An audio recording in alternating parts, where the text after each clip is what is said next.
Salut à tous, c'est Belès86. Aujourd'hui on se retrouve pour une nouvelle vidéo. Donc aujourd'hui ce sera une vidéo qui sera postée sur ma chaîne personnelle et aussi sur la chaîne de mon équipe. Donc voilà. Donc la vidéo a pour but de faire un petit récap de mon deck après quelques tournois locaux. Donc voilà, il faut savoir que dimanche prochain c'est la finale, le stage 2 du 2LDS. Donc voilà, je sais pas encore avec quel deck y aller, etc. Je pense quand même avec Cosmo, vu que c'est un deck que j'utilise depuis la sortie du dernier booster. Donc voilà, donc je vais vous faire tout simplement mon recap et voilà. Donc alors, je jouais deux épouvantails. Donc j'hésite encore sur un. Parce que des fois ça vous fait des mauvaises mains et voilà, c'est pas super utile. Ensuite, donc trois fermières, donc ça n'a pas besoin d'en parler. Une Good Witch qui permet de mettre les monstres face down en miroir. Donc du coup souvent méchante sorcière. Méchante sorcière que je jouais à 3 pour cet event. Parce que c'est le meilleur Cosmo selon moi, il temporise à mort. Il permet de temporiser et en match miroir il permet de juste d'invoquer ça en défense et de payer 1000. Ensuite je jouais 3 Sleep Rider qui pour moi détruit les MP et dans un format avec des decks pendules etc. c'est juste à 3. Je vois pas pourquoi les gens le jouent qu'à 2 mais bon voilà, je sais pas. Pour moi c'est 3. 3 précurseurs Cosmo. Donc il permet de gagner des points de vie. Je le joue à 3 pour cet event parce que je n'avais que 2 Dark Destroyer. Voilà. Donc maintenant j'ai mon troisième, hein, donc voilà. Et du coup je jouais un Dogfighter. Donc Dogfighter c'était pour les Dark en fait. Pour pouvoir avoir des Dark pour Allure of Darkness, etc. Et Précurseur Cosmo c'était pour avoir des gros tons Cosmo parce que je savais que j'allais affronter du miroir lors de mes tournois. Ce qui ne s'est pas passé au final, mais pourtant il y a des joueurs de Cosmo chez moi, donc voilà. Ensuite pour les magies, 3 Cosmoville. Donc voilà, c'est la meilleure carte magie terrain que j'ai jamais vue.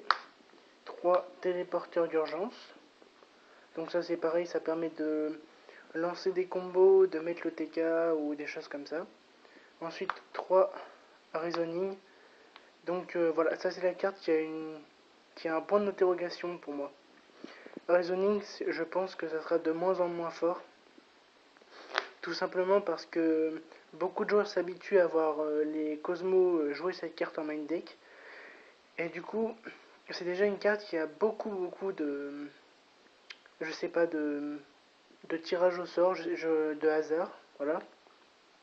Parce que vous pouvez avoir un pilote dans Cosmo ou un vaisseau.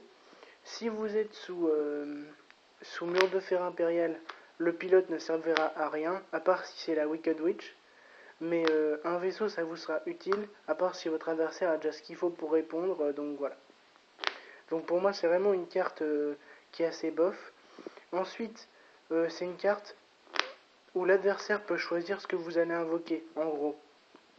Si vous êtes sous mur de fer impérial, l'adversaire va dire 5 pour pas perdre son mur de fer, par exemple. Donc voilà, c'est vraiment une carte qui est pas très forte du tout pour moi. Donc je pense l'enlever dans le futur. Ensuite, je jouais donc 2 Galaxy Cyclone. Donc Galaxy Cyclone, c'est une carte forte quand on joue Reasoning. Ça vous permet de meuler et le tour d'après de bannir. Ça vous permet de détruire votre tente pour aller chercher une carte en plus. Et donc voilà. Mais c'est une carte aussi qui est assez moyenne quand on affronte un deck Satellar, un deck Mage Spectre, etc. Parce que à la manche 2, il va sailler des murs de fer et cette carte ne permet pas de gérer un mur de fer. Donc voilà. Ensuite, je jouais un double cyclone. Donc cette carte a le but de, par exemple, vous faites Reasoning, votre adversaire joue Emptiness, vous chaînez Reasoning sur vous chaînez double cyclone sur votre Reasoning et sur la Vanity adverse et du coup vous passez votre Reasoning. Ça permet aussi de détruire la Torn et d'aller chercher une autre carte. Donc voilà, c'est quand même assez bien. Et ensuite pour les cartes à une, je jouais Terraforming, Invitation et Raigeki, bon ainsi que double cyclone, voilà. Donc Terraformation, la meilleure carte en miroir, c'est la Tendre, donc ça vous permet d'avoir Tendre très vite. Et ensuite, bah, tout simplement, cette carte vous permet de toucher votre terrain le plus vite possible. Et donc du coup, bah voilà, faut juste la jouer, je pense. Ensuite, Invitation des Ténèbres, ça permet de faire de gros combos. Par exemple, vous bannissez Dark Destroyer, vous allez chercher Tendre et vous récupérez votre Dark Destroyer pour 800. C'est pratiquement du plus en fait. Et Raigeki a 1 pour tout simplement pour mettre le TK ou pour gérer un terrain difficilement montable. Ensuite, 2 Storming Mirror Force. Donc ça c'était plutôt pour le match-up Cosmo, enfin en miroir quoi. Donc voilà, ça permet tout simplement d'arrêter l'OTK et d'empêcher la sortie adverse. Ensuite, 2 trappes de l'espace-temps. Donc ça c'est pour tout ce qui est pendule, pour tout ce qui est Cosmo, enfin beaucoup de choses en fait. Ensuite, Vanity, Skill Drain et Warning. Bah, c'est les cartes qui restent très fortes. Warning qui annule une pendule ou un Cosmo chiant. Voilà. Absorption de compétences qui est fort contre Mage Spectre, PP, contre Satellar, contre un peu tous les decks du format. Et Vanity qui devrait être ban, tout simplement. Donc voilà, donc je vais vous présenter vite fait le side deck. Donc mon side deck se composait de 3 démons de la majesté. Donc ça c'est pour le match miroir, tout simplement. Le but étant de faire des Sleep Riders en match miroir, ensuite vous invoquez ça, et l'adversaire peut pas remonter, pratiquement pas. Donc voilà, donc à part s'il a déjà le Raigeki en main, ou s'il a Bref Roskill dans le cimetière, et il peut pas remonter un démon de la majesté. Donc pour combler, pour améliorer ce combo, il y a aussi la Stormfort. Stormfort qui reste une carte indépendante en fait, on n'a pas obligé d'avoir les deux pour que ça soit fort. Tout simplement on fait ça, on sacrifie Sleep Rider adverse pour notre Sleep Rider ou pour un Dogfighter ou pour autre chose si on a déjà un monstre nous à sacrifier. Donc voilà, ça reste un bon combo ces deux cartes. Ensuite 3 Horns du paradis, donc contre tous les decks pendules c'est tellement fort. L'adversaire fait une pendule 3, vous faites corne. Donc il va piocher une. Mais si c'est contre Mage Spectre, il ne tuto pas les cartes qu'il aurait dû tuto. Donc du coup, vous faites rapidement du plus. Beaucoup de plus en fait. Ensuite, 3 Fairy Wind. C'est pour combler pareil avec les Horns du paradis. Donc voilà, si vous n'avez pas Horn, vous avez Fairy Wind pour stopper la pendule et du coup il jouera plus pendant ce tour. Enfin en espérant. Et donc voilà. Et ensuite 3 paralysateurs de piège qui étaient pour le match-up Satellar ou pour le match-up Burning Abyss qui ont beaucoup de pièges, etc. Et donc du coup c'est assez embêtant.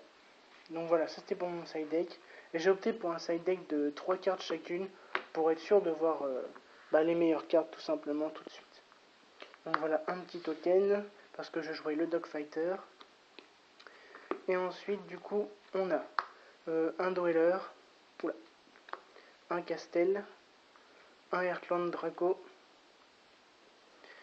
un 101, un Utopie avec son combo Utopie première.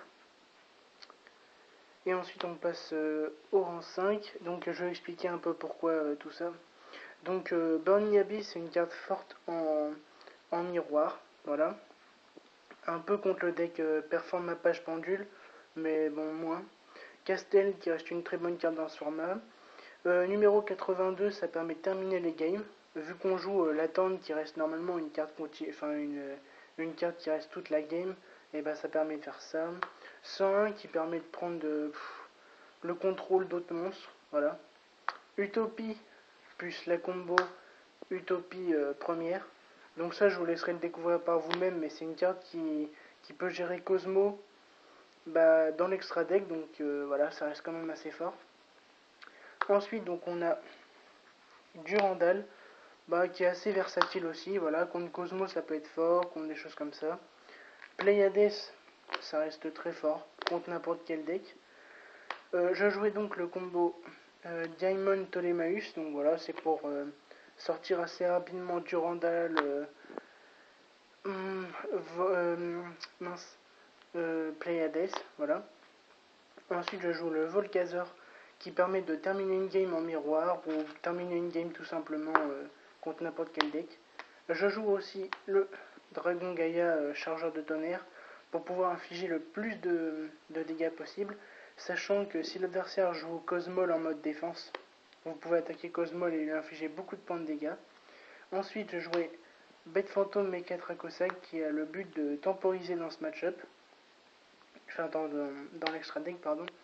Et au final, Dragon de métal flamboyant aux yeux rouges, donc qui aura plutôt but d'empêcher les moves adverses parce qu'il devra payer 500 à chaque fois. Et au final, Techno Chimère, même si je ne joue pas Cyber Dragon ou etc., si on sort Vanity quand l'adversaire invoque Cyber Dragon, vous faites Vanity, le tour d'après vous en débarrassez avec votre Galaxy Cyclone, et ensuite vous pouvez faire ça pour gérer le terrain adverse et mettre au TK. Donc voilà, c'était ma deck profile. Il y aura beaucoup de changements dans mon deck, je pense, notamment les Reasoning, les Galaxy Cyclone qui vont être enlevés. Ensuite, du coup, je vais pouvoir ajouter mon troisième Dark Destroyer et je pense donc enlever Dogfighter. Et voilà, donc ça reste à peu près tout. Donc comme je l'ai dit en début de vidéo, cette vidéo sera postée sur ma chaîne personnelle et sur la chaîne de mon équipe. Et j'ai prévu aussi de vous faire un trade binder parce que j'ai vu que beaucoup de personnes commentaient mon dernier trade binder. Donc tout simplement, si vous recherchez des cartes ou etc., on pourra faire des échanges ensemble.